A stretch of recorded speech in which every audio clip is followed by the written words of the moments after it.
Cuautla, Morelos, México. La historia más escalofriante que escucharás hoy comenzó en una tarde ardiente, cuando un niño de 4 años miró un machete y gritó, no como un chamaquito, sino como un héroe asesinado hacía más de un siglo. Lo que este niño reveló es la prueba física de que el ícono mexicano, Emiliano Zapata, realmente reencarnó. El gobierno intentó ocultar el secreto de la muerte de Zapata por décadas, pero la prueba que cambia la historia de México estaba guardada en el cerebro de un chamaco. ¿A poco puedes imaginar lo que la neurociencia encontró? Cuautla, Morelos, México. La fecha era el 12 de junio de 2024, y el aire mañanero, denso y caluroso, traía el olor pesado de azúcar quemada de los cañaverales distantes, un aroma persistente que la brisa de la sierra de Tepoztlán luchaba por dispersar. El sol ya pegaba fuerte, creando un halo cegador sobre el asfalto agrietado de la avenida Insurgentes, mientras la familia Ruiz Torres se alistaba para una de sus rutinarias peregrinaciones históricas, esta vez al Museo Casa de Morelos, una obligación académica para Javier, un rito cultural para Elena.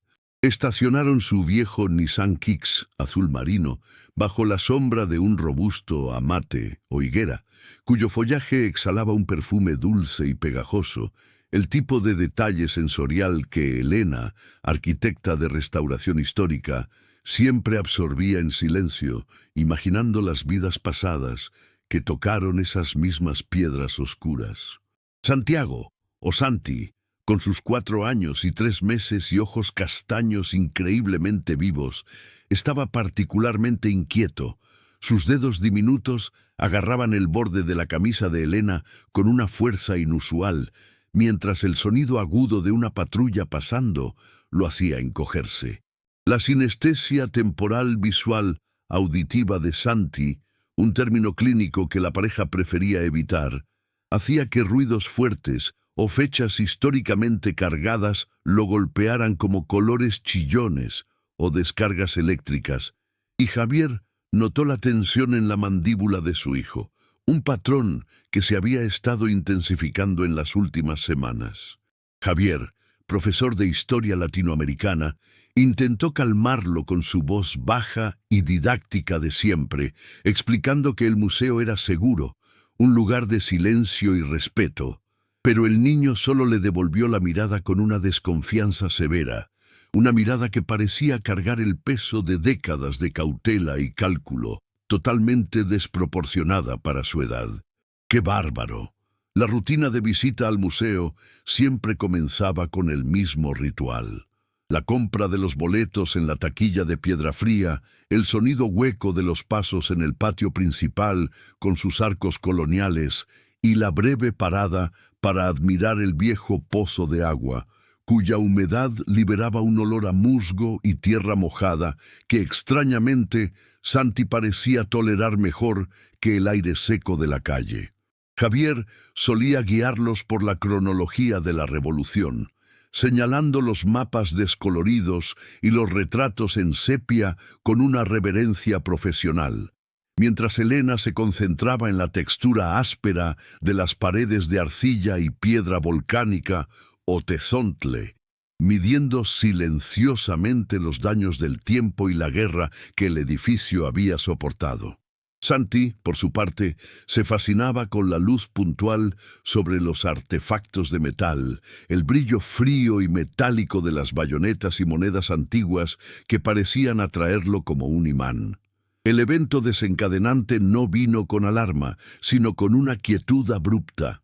Habían llegado a la sala de los artefactos personales, un pasillo angosto donde la iluminación era a propósito más baja y el olor a papel envejecido y polvo era casi palpable, y Santi se detuvo. Estaba frente a una vitrina de vidrio grueso que contenía, entre otros objetos, un machete de campo atribuido a uno de los generales de Zapata.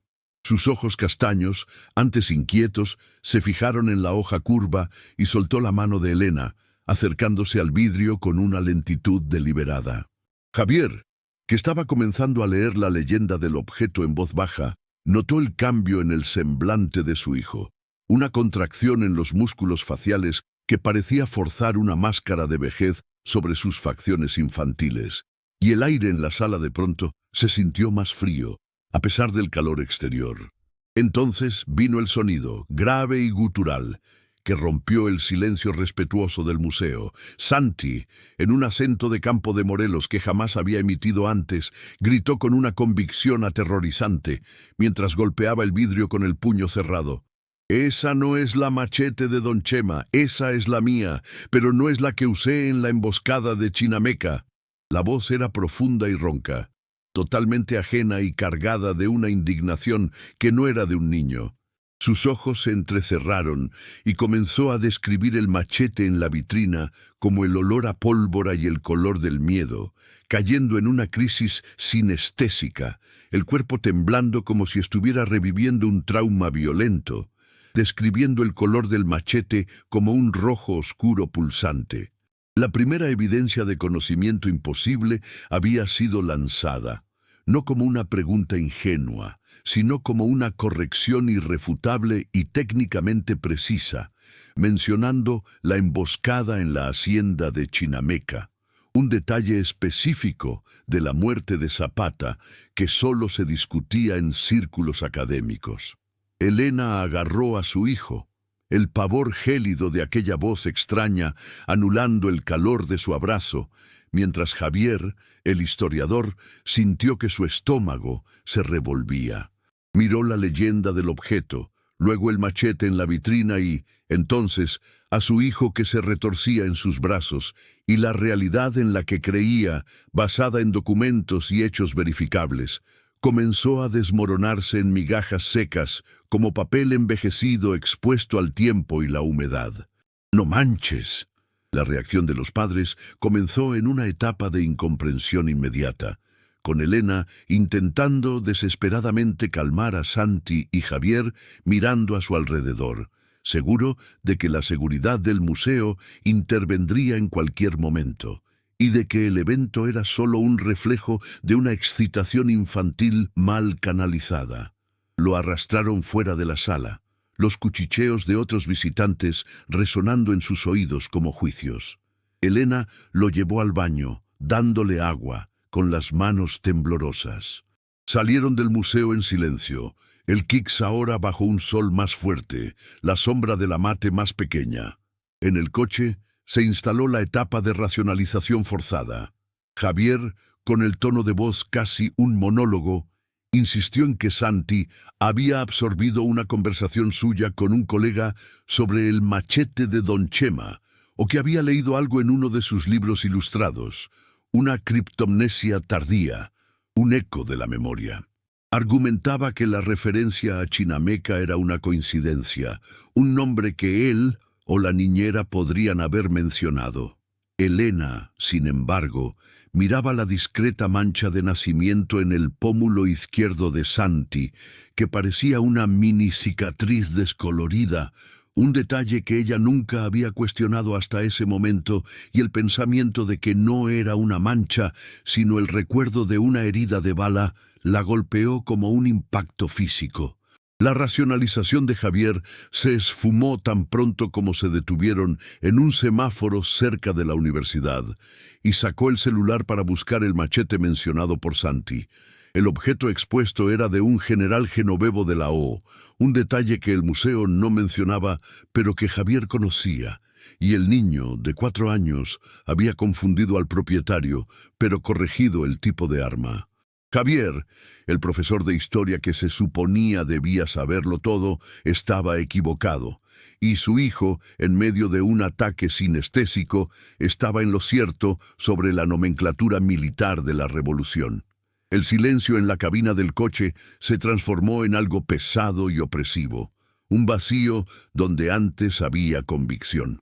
La etapa de inquietud se solidificó esa noche, cuando la pareja se encerró en el cuarto, la puerta cerrada con un clic seco, mientras Santi dormía en la habitación de al lado.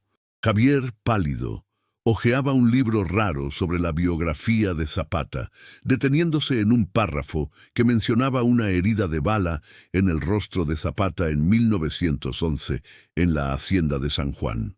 Elena, acostada en la cama, observaba la luz tenue de la lámpara, pensando en la mancha de nacimiento en el pómulo de Santi, y sintió el vértigo de estar al borde de un abismo que la ciencia y la razón de Javier ya no podían explicar.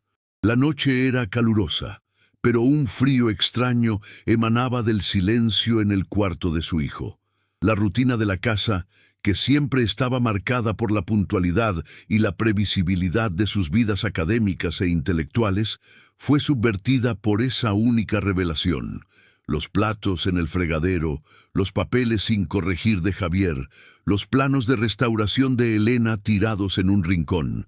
Todo parecía insignificante ante la voz de mando que había salido de la boca de su hijo. El miedo ya no era una enfermedad, era el miedo a la verdad. El miedo a que el hijo que conocían estuviera siendo reemplazado, o que siempre hubiera sido un cascarón para algo mucho, mucho más grande.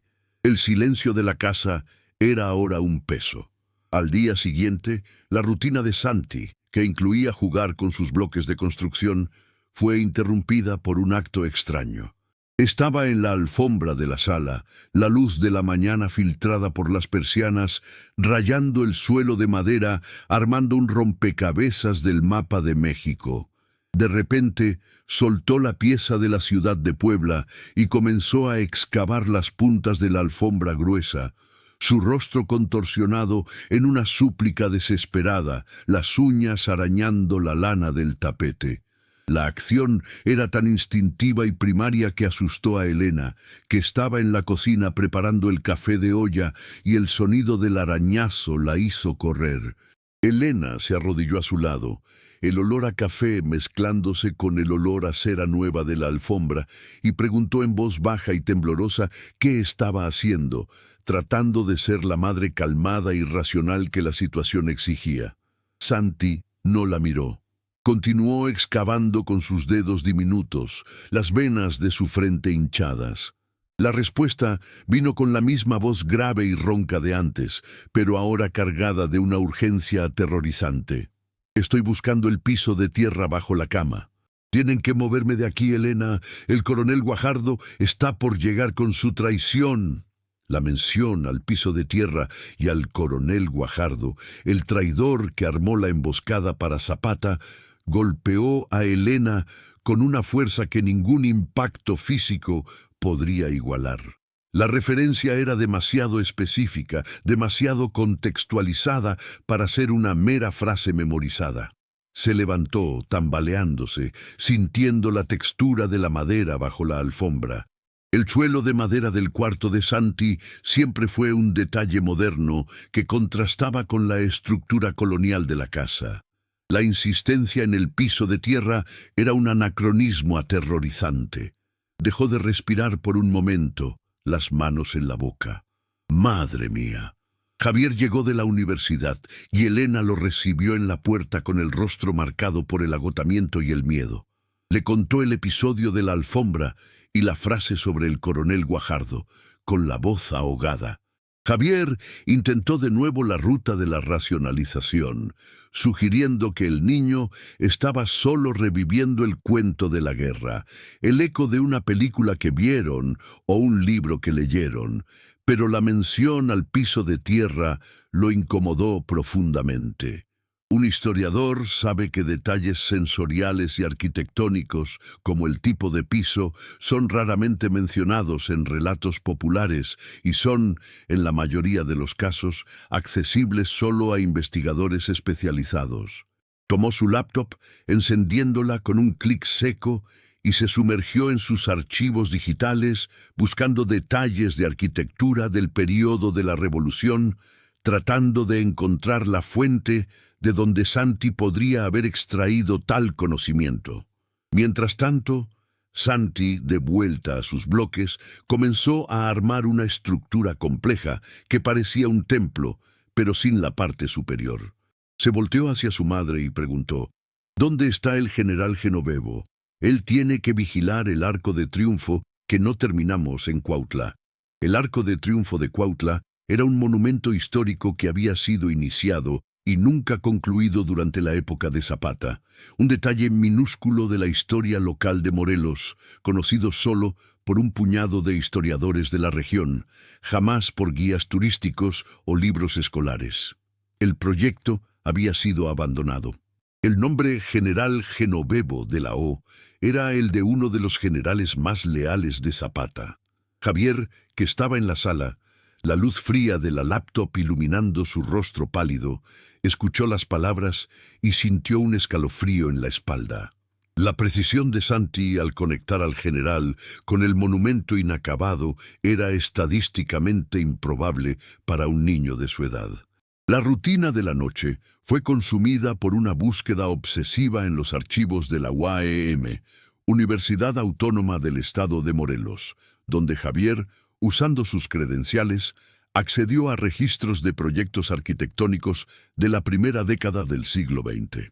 El olor a café recién hecho se mezclaba con el olor metálico de la tensión en la casa. Ignoró el sueño, con la cabeza doliéndole. Elena, a su lado, leía artículos sobre esquizofrenia infantil y criptomnesia, pero ninguno de los síntomas describía la precisión técnica del conocimiento de Santi. Lo imposible era tratado con seriedad documental, y el documento estaba comenzando a gritar más fuerte que la razón. El silencio del final de la noche fue roto por un grito ahogado de Javier. Había encontrado una referencia al Arco de Triunfo, un diseño esquemático en un archivo de 1918, y la referencia a la supervisión de Genovevo de la O. El conocimiento de Santi era exacto. Javier apagó la computadora, el clic del botón resonando en el silencio, y miró a Elena, sus ojos desorbitados por el miedo y el asombro. La duda académica se había transformado en terror. El escepticismo había sido roto por la precisión histórica, y la sensación de que su hijo estaba poseído por la historia, en lugar de solo haberla estudiado, era abrumadora. La siguiente revelación vino durante la cena, en una escena cotidiana que contrastaba violentamente con el terror que se instalaba. Estaban en la mesa, el olor a cilantro y limón del taco al pastor flotando en el aire, la luz del comedor amarilla y cálida, el sonido suave de la lluvia fina golpeando la ventana. Santi estaba quieto, comiendo sus tortillas con una destreza tranquila, cuando de repente soltó el cubierto, haciendo un ruido metálico en la vajilla de cerámica. Miró directamente a Javier, sus ojos ardiendo con una intensidad que el profesor de historia nunca había visto. Con la misma voz grave y autoritaria, Santi dijo, fijando la mirada en su padre: «La cicatriz en mi pómulo no era de la varicela, Javier. Fue del día en que el general Huerta me disparó en mi caballo blanco, en la hacienda de San Juan, cerca de Jantetelco». El silencio en la sala fue absoluto. El sonido de la lluvia parecía haberse detenido. Elena llevó la mano al rostro, tocando instintivamente el pómulo izquierdo de Santi. La mancha de nacimiento, que siempre fue un detalle estético, era ahora la evidencia física de una herida de guerra. La mención a la hacienda de San Juan, cerca de Jantetelco, fue el golpe final. La biografía de Zapata, de John Womack, Jr., aunque Javier guardaba bajo llave en el despacho, mencionaba una herida en el pómulo en 1911, pero el nombre de la hacienda era un detalle rarísimo, conocido por menos de una docena de historiadores en México. Javier, el profesor especializado en Zapata, sabía que esa información era casi inaccesible. Su rostro se puso blanco, la mano temblando sobre el vaso de agua, la textura áspera de la cerámica bajo sus dedos. El gancho que promete revelaciones mayores ya no estaba en la historia de Zapata, sino en el futuro de la familia. Esa noche, Elena fue a la cama de Santi, lo abrazó con una fuerza protectora, el olor a jabón de niños confortándola, y susurró: No importa lo que seas, Santi, no importa de dónde vengas, yo soy tu madre y voy a protegerte. Y el niño, que había sido el general, era ahora solo un chamaco, anidándose en su abrazo. La verdad, sabían, exigirían no solo la revisión de libros de historia, sino la destrucción de su realidad. Habían cruzado la línea del folclore a la investigación científica, pero la revelación más perturbadora aún estaba por venir.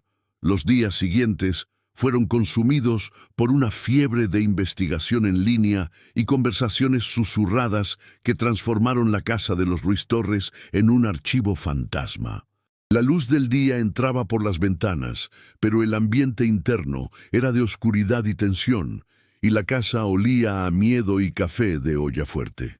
Javier, con sus ojos inyectados, se sumergía en bases de datos históricas, usando todas sus credenciales académicas para desmentir a su hijo. Pasaba horas encorvado sobre la pantalla de la laptop, el sonido suave de las teclas, el único ruido en la sala, buscando la fuente accesible del conocimiento de Santi sobre el Arco de Triunfo, la alberca en herradura y la herida en el pómulo. Pero cada búsqueda solo confirmaba la especificidad obsesiva de las revelaciones, probando que el niño estaba técnicamente en lo cierto sobre detalles arcanos. Elena, por su parte, estaba inmersa en búsquedas sobre neuropsicología, buscando desesperadamente una explicación clínica que pudiera salvar la cordura de Santi.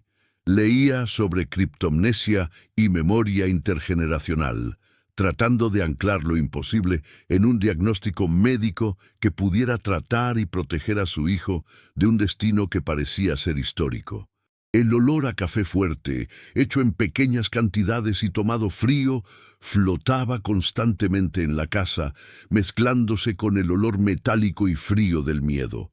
Intentaba mantener la rutina de Santi, jugando con él en el patio bajo el sol cálido de Morelos, pero sus ojos nunca dejaban de escanear el ambiente, como si buscara la fuente de una contaminación invisible, un disparador para la próxima crisis sinestésica.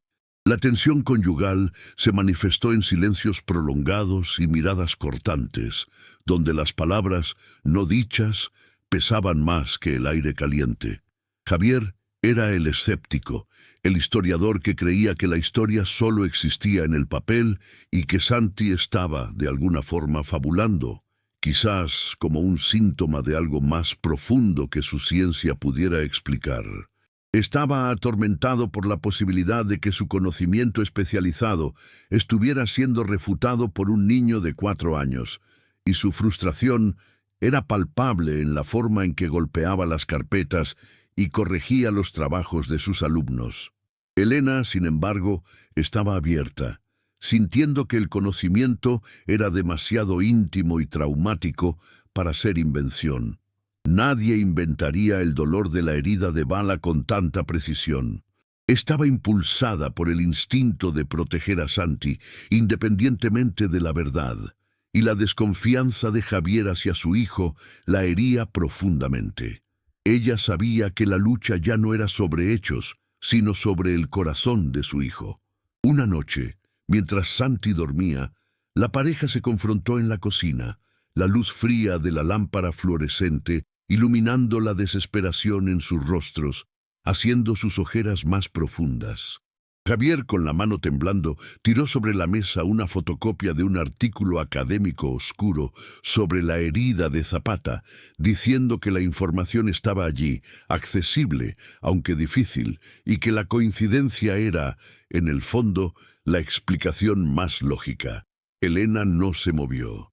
Señaló la mancha de nacimiento de Santi y dijo en un susurro tenso que era casi un grito reprimido. ¿Crees que leyó esto y fingió una cicatriz, Javier? No es sobre el artículo, es sobre el dolor. Estás intentando refutar su alma con una fotocopia y eso nos está matando.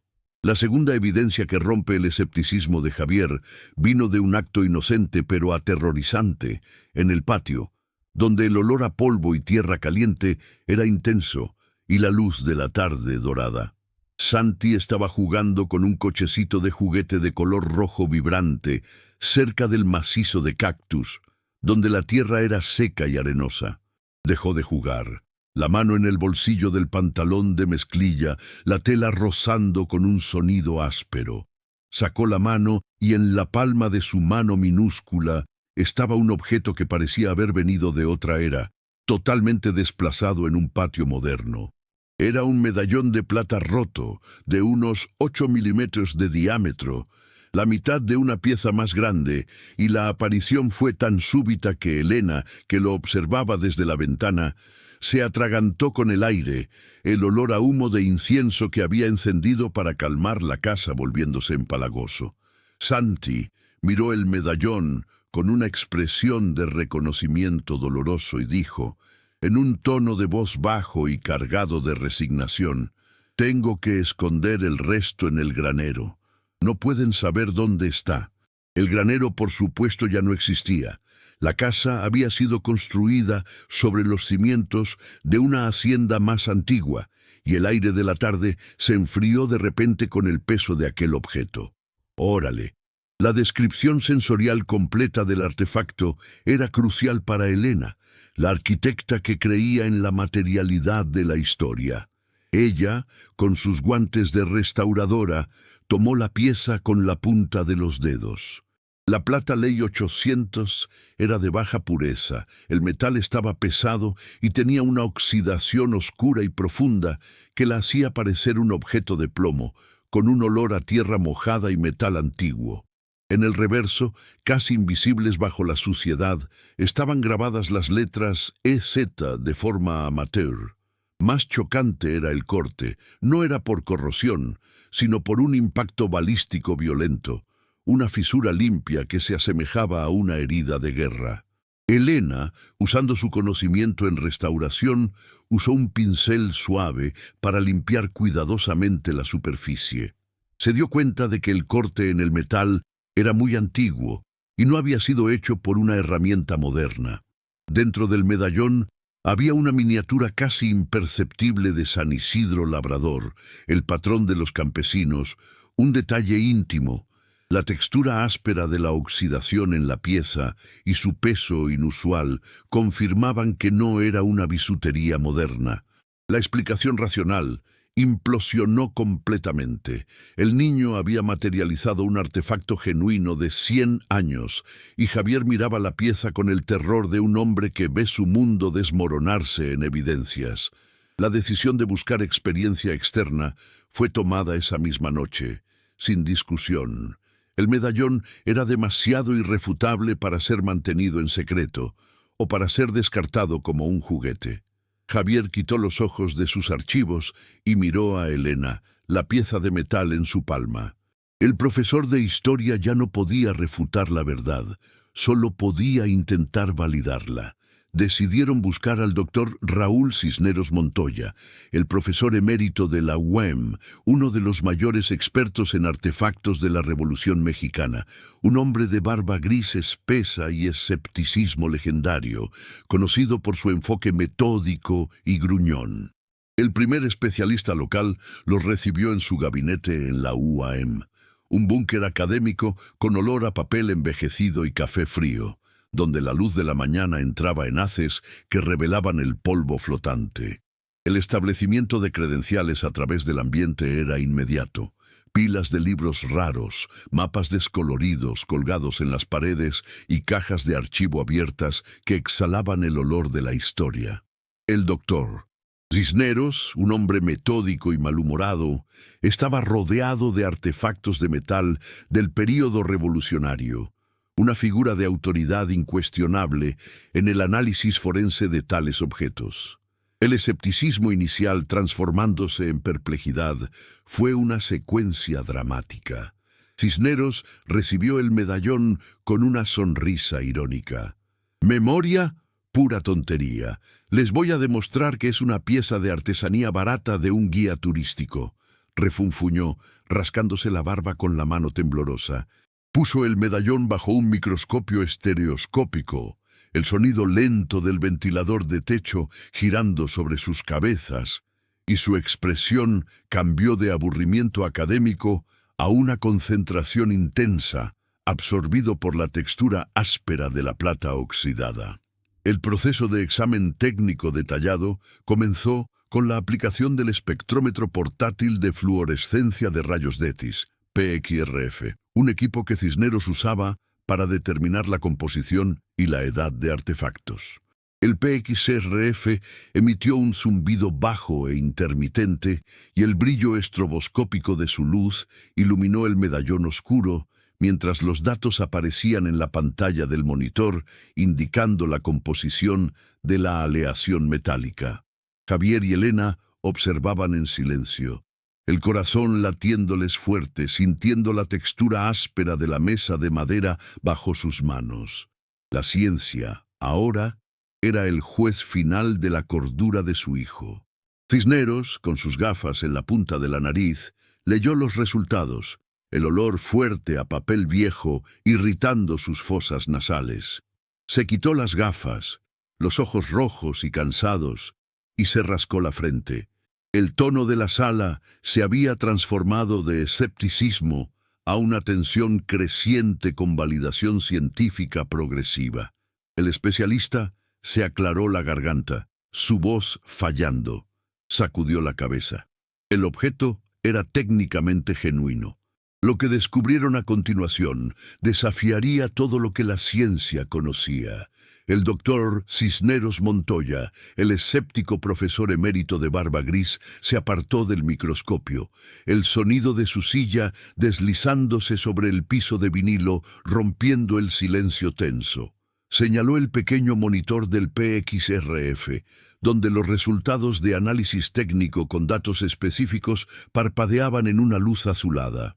El análisis espectrográfico de esta aleación de plata y el patrón de corrosión por cloruro son indudablemente congruentes con un objeto expuesto a las condiciones del suelo rural de Morelos hace más de 80 años, declaró, su voz fallando levemente, el olor a papel viejo y café frío dominando el gabinete. La aleación es plata ley 800 de baja pureza, consistente con la orfebrería rústica de la época. El margen de error para la datación de la aleación es de 5 años, colocándolo firmemente en el período revolucionario. No es moderno. Su reacción emocional auténtica del especialista fue la de un hombre cuya fe en la historia documentada había sido aplastada por una evidencia forense. Cisneros se quitó las gafas, los ojos rojos y cansados, y se secó el sudor de la frente con el dorso de la mano. Miró a Javier, el profesor de historia, con una mezcla de pavor y respeto. Técnicamente, Javier, este objeto es genuino, y por la corrosión no fue desenterrado recientemente. Es imposible que este niño tenga un objeto así. Esto lo cambia todo. El silencio que siguió fue llenado solo por el zumbido bajo del equipo y por el doctor Cisneros, rascándose la barba con la mano temblorosa. Su perplejidad era un olor palpable en el aire del despacho. ¿Qué cosa? La validación física liberó un nuevo frenesí en Javier, pero ahora era una búsqueda por la confirmación, no por la refutación. Usó su acceso académico y su recién descubierta obsesión para rebuscar en el archivo histórico de Tlaltizapán, bajo custodia militar, el olor fuerte a moho y papel antiguo invadiendo sus sentidos. Su investigación se centró en detalles íntimos y arcanos de la vida de Zapata, información que Santi había revelado. Su perseverancia fue recompensada con el descubrimiento de un documento histórico que corrobora las palabras de su hijo, un registro de propiedad de caballo de 1918. La descripción física del documento era la de una hoja de papel amarillenta, casi quebradiza al tacto, con la tinta desvanecida de la Secretaría de Fomento de Morelos. Era el registro oficial del caballo blanco favorito de Zapata, el legendario As de Oros. El papel exhalaba un olor a papel viejo y polvo. El contenido era el giro de la historia. El documento traía un detalle minúsculo, anotado a mano en la esquina inferior, que el caballo tenía una marca de nacimiento en forma de media luna bajo la silla de montar, una información nunca antes publicada o fotografiada, un secreto guardado en un archivo polvoriento y olvidado. La conexión explícita entre el documento y las revelaciones del niño era irrefutable. Santi había dibujado el caballo y, en su dibujo a crayola, había marcado un pequeño semicírculo bajo la silla y lo había llamado As de Oros. Javier sintió la adrenalina mezclada con el pánico. El dibujo infantil era la única representación moderna de aquel detalle, y ahora el documento oficial, guardado bajo sigilo militar, confirmaba la precisión de la memoria de su hijo. El aire en sus pulmones se volvió enrarecido y tuvo que apoyarse en la mesa para no caer, el papel áspero y seco bajo sus dedos, su mundo racional siendo reescrito por un hecho imposible. A poco, la noticia del medallón y del registro del caballo lanzó a la familia a una crisis de fe. El peso de lo imposible amenazaba con romper la unidad conyugal. El escepticismo de Javier, aunque silenciado, se transformó en miedo, la protección de Elena en desesperación. Temían lo que la verdad significaba para la salud mental de Santi y más aún para su seguridad en caso de que el descubrimiento se filtrara. El miedo de que Santi estuviera siendo usado como un recipiente para una historia no resuelta era abrumador, y sintieron el aislamiento completo del mundo, el único olor familiar siendo el del jabón de su hijo. Esa noche tuvieron una escena íntima entre padres expresando miedos reales, sentados en el borde de la cama, la luz tenue de la lámpara creando sombras largas en el cuarto. Elena estaba llorando, el olor de su cabello húmedo llenando el aire, y apretaba la mano de Javier con fuerza. No sé lo que es, Javier, no sé si es enfermedad, historia o lo que sea, pero él es mi hijo, y lo protegeré de cualquiera que quiera usarlo o silenciarlo. Susurró, la voz tensa y ahogada. Javier la miró, su propia voz un susurro ronco, confesando su miedo más profundo. Yo soy el historiador, Elena.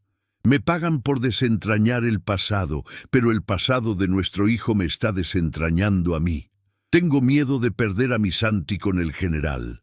La vulnerabilidad del niño se manifestó de una forma dolorosa, no como un grito de comando, sino como un llanto, confusión y pedido de ayuda. Mientras Elena y Javier estaban en el cuarto, Santi se despertó en medio de la noche, un sonido de sollozo angustiado viniendo de su habitación. Corrieron hacia él, la luz fría del pasillo iluminando el cuarto. Santi estaba encogido en la cama, el rostro mojado de lágrimas, agarrando la sábana. No estaba teniendo una crisis sinestésica, sino una crisis de existencia. ¿Por qué me duele tanto?, susurró, las palabras lentas e infantiles, sin el acento de campo. No quiero ser el general, quiero ser Santi. Yo solo quiero parar de ver el color rojo oscuro del miedo. Extendió la mano hacia Elena pidiendo consuelo, el olor a jabón de niños mezclándose con sus lágrimas. El miedo del niño era genuino, el terror de no pertenecer a su propio cuerpo. En ese momento era solo su hijo, lo que selló la decisión de continuar investigando, no más para probar lo imposible, sino para encontrar la paz para Santi. La preparación para la validación definitiva comenzó. Javier usó sus contactos, no más en la esfera local, sino en la internacional, usando los datos técnicos del PXRF del Dr. Cisneros. Envió el informe a una colega en Holanda, la doctora Elara Vos, una renombrada neurocientífica cognitiva de la Universidad de Leiden. La ciencia local había atestiguado la evidencia física. Ahora, la neurociencia internacional sería forzada a atestiguar la evidencia de la mente. El vuelo a Holanda, lejos del calor de Morelos y del acoso inminente de los medios, era la única opción. La familia hizo las maletas en silencio, la luz de la sala reflejándose en el medallón roto, que Elena había envuelto en un pedazo de terciopelo azul oscuro. El siguiente paso sería la validación definitiva, la que sacaría el caso del folclore mexicano y lo pondría en el centro de la ciencia global. Esa noche tomaron la decisión que cambiaría todo. La jornada hacia la validación definitiva comenzó bajo la luz fría y grisácea de Ámsterdam. Después de 12 horas de vuelo, la familia Ruiz Torres llegó a Leiden, en Holanda, donde el aire era húmedo y tenía un olor salino, muy diferente de la tierra seca y caliente de Morelos. La entrada de la segunda especialista, autoridad internacional, la doctora Elara Voss, fue marcada por un rigor profesional casi aséptico, una calma que contrastaba con el caos emocional que los padres cargaban. Lo recibió en su despacho en la Universidad de Leiden, una sala iluminada por una luz blanca y fría, con un olor discreto a desinfectante y tecnología de punta. Su expresión era de curiosidad contenida, sin la ironía académica del doctor Cisneros. El establecimiento de credenciales y reputación de la doctora Voss era evidente e imponente. Ella, un PhD en neurociencia cognitiva y profesora titular en una de las universidades más prestigiadas del mundo, representaba la cúspide de la ciencia occidental, el último baluarte de la racionalidad. Había aceptado el caso no por creer en folclore, sino por estar intrigada con los datos anómalos del EEG, electroencefalograma, que Javier había incluido en el informe que él envió de forma obsesiva. La doctora Voss miró el medallón roto con interés profesional, pero su foco era el cerebro de Santi, el órgano que debía guardar la verdad. El método científico riguroso con protocolos específicos fue aplicado en el laboratorio de neurociencia. Santi fue preparado para el examen en una sala fría, con el sonido constante y bajo del bip de los monitores.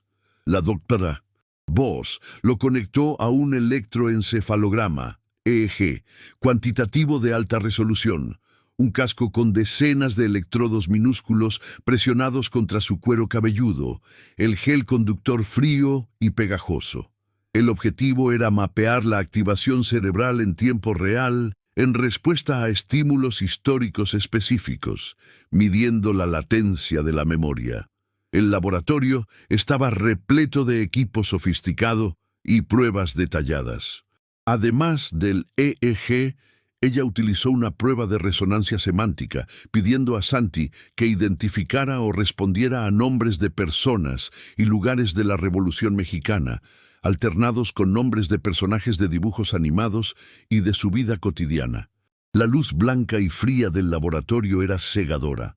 El único ruido era el zumbido de las computadoras y el bajo bip intermitente, y Elena observaba todo, el cuerpo tenso, sintiendo el frío del aire acondicionado en la piel y el miedo de que su hijo fuera reducido a un conjunto de gráficos incomprensibles. La secuencia de análisis, con resultados numéricos concretos, fue exhibida en un monitor. La doctora Voss se enfocó en el hipocampo y en el córtex prefrontal de Santi, regiones ligadas a la memoria episódica y autorreferencial. Cuando Santi escuchaba el nombre Emiliano Zapata o Chinameca, el gráfico del EEG mostraba una activación anómala que se elevaba en +135% por encima de la media de los demás estímulos. Más crucial, la latencia de respuesta semántica era la de una memoria de largo plazo consolidada, y no la de una información recién adquirida, y el pico de activación del córtex prefrontal llegó a 8 microvoltios. La conclusión, que desafía paradigmas científicos, vino en un tono formal, pero la doctora Voss no conseguía esconder la tensión y la perplejidad en su voz. Se volteó hacia Elena y Javier, la luz azulada del monitor reflejándose en sus gafas. «No estamos lidiando con un caso de criptomnesia o fabulación», declaró. «Los datos de EEG sugieren que el cerebro de Santi está procesando estas informaciones históricas como memorias de primera mano. La matriz neural es consistente con la autoidentificación. La activación es idéntica a la de alguien que accede a una memoria de su propia vida. El momento culminante fue cuando la especialista admite no tener explicación. Se quitó sus propias gafas, los ojos húmedos de cansancio y asombro, más por la implicación para la ciencia que por la emoción personal. «Científicamente es imposible», susurró, la voz formal ahora rota, oliendo a desinfectante y tecnología fría. «Yo no tengo un diagnóstico para esto, Javier. La neurociencia exige que la conciencia esté ligada a la actividad cerebral de este cuerpo, pero los números no mienten. Él está accediendo a una memoria que no es suya. Lo que su cerebro está haciendo contradice todo lo que sabemos sobre la identidad y la muerte. Fue la validación de autenticidad sin poder explicar el cómo. La ciencia había atestiguado la verdad de Santi. El caso había salido de la esfera del folclore y se había convertido en un fenómeno científico que exigía la revisión del concepto de conciencia. Elena lloró de alivio y pavor, abrazando a Javier con fuerza, el olor frío y estéril del laboratorio siendo roto por el calor de su desesperación, sintiendo la textura áspera del abrigo de su marido. Sabían que no estaban luchando contra una enfermedad, sino investigando un misterio trascendental. La revelación que cambia la dirección de la historia vino poco después del vuelo de vuelta a Morelos. El cerebro de Santi ya no estaba en crisis sinestésica. La carga de ser el general parecía haber disminuido. La doctora Voss les había dado no solo un diagnóstico, sino una directriz. Si la memoria estaba tan activa, era porque había algo no resuelto, una misión. Santi, sin embargo, estaba más calmado. Había aceptado la verdad. Le había dicho a su madre con una serenidad que la asustó que el dolor estaba ligado al medallón roto. La preparación para el clímax comenzó con la promesa de verdad mayor ligada al lugar de la traición, la hacienda de Chinameca. Javier, ahora el fiel guardián de la verdad de Santi, obtuvo autorización especial para visitar las ruinas. Sabía que la otra mitad del medallón debía estar allí, enterrada con el cuerpo del general, el último secreto de Zapata. El rigor científico, aunque perplejo, había señalado el camino, y la fe familiar haría el resto. El último acto sería en el epicentro de la historia y del dolor de Santi. Lo que estaba a punto de ser revelado cambiaría todo. La jornada al epicentro comenzó bajo un sol intenso e implacable.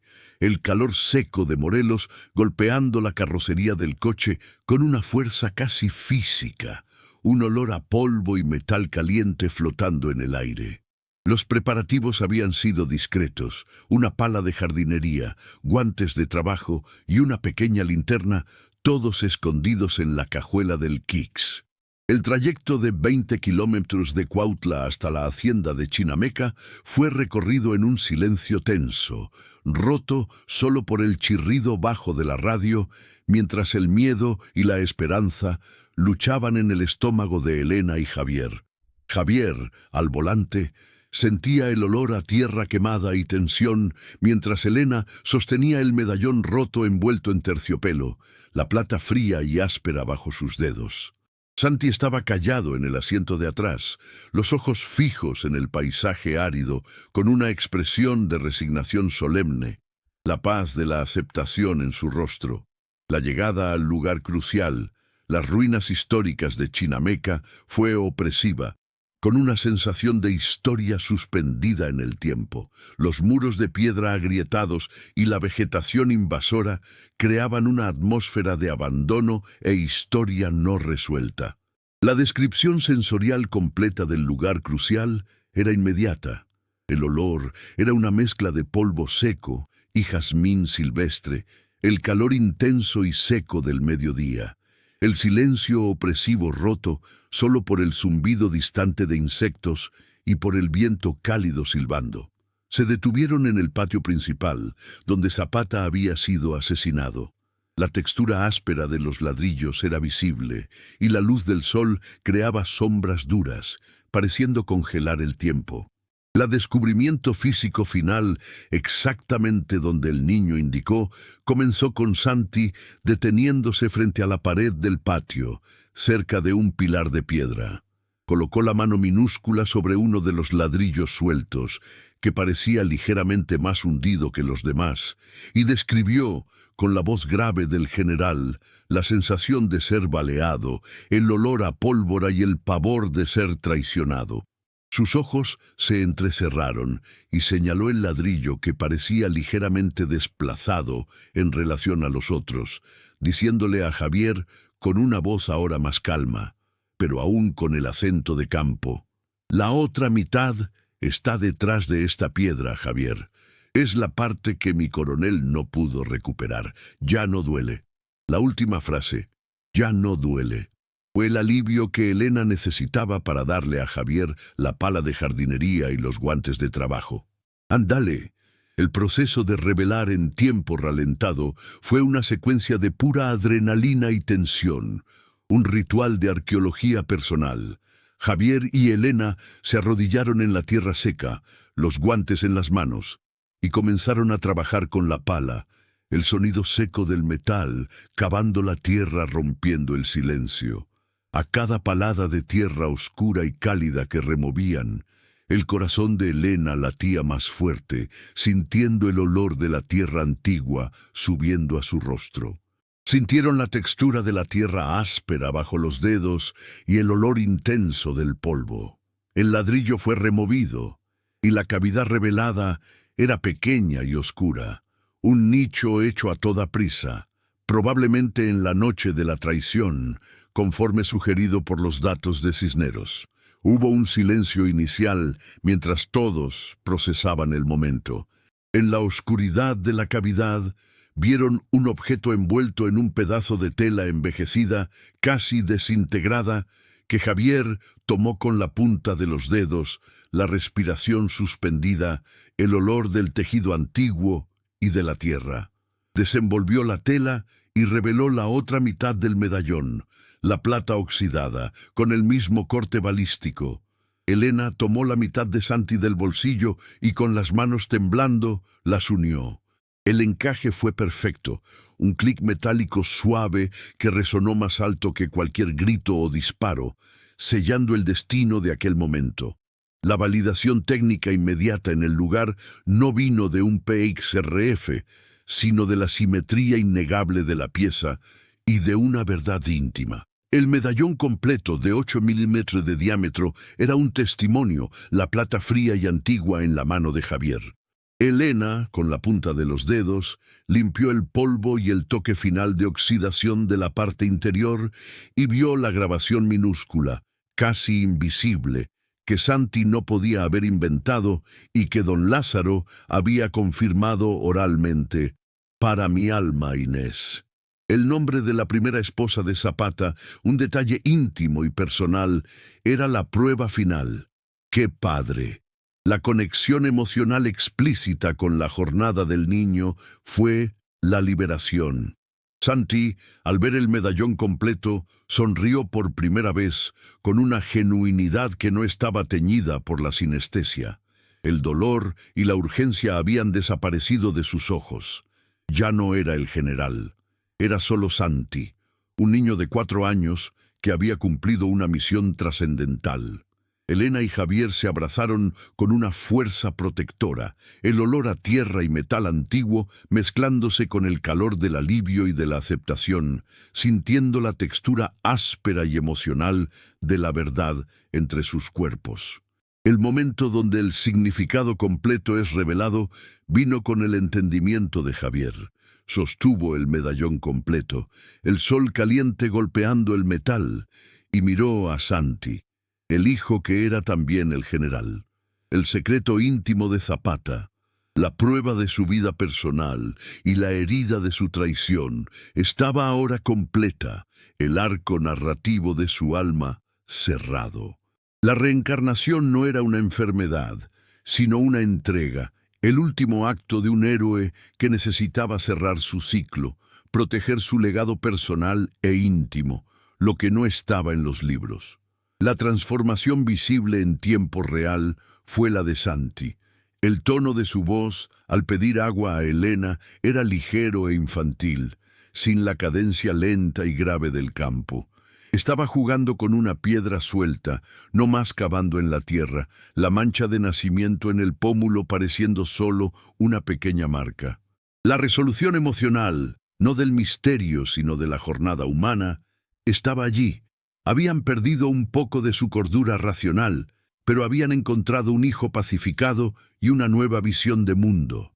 El epílogo breve vino 11 días después. Salto temporal al 1 de agosto de 2024.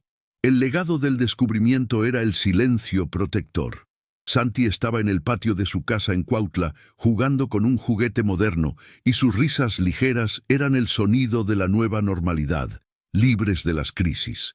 Javier y Elena estaban en la sala, el olor a café fresco y limpieza flotando en el aire, trabajando juntos en una carta abierta, sin revelar el medallón, pero contando la jornada y la nueva comprensión de la vida. Habían optado por proteger la paz de su hijo en detrimento de la fama histórica. La reflexión filosófica final que resuena más allá de la historia fue la de Javier, en una voz en off final. Su voz, ahora calma y llena de reverencia, mientras miraba el medallón completo guardado en una caja de terciopelo, la inscripción «Para mi alma Inés», brillando en la luz suave. Me pasé la vida entera enseñando que la historia solo existe en el papel y que la vida termina con la muerte del cuerpo. Y ahora tuve que reescribir mi historia. No importa lo que pierdas, tu nombre o tu vida. Lo que realmente importa es la verdad que dejaste atrás y el alma que insiste en volver para contar lo que el mundo olvidó. Y finalmente entendieron que algunas verdades atraviesan lo imposible.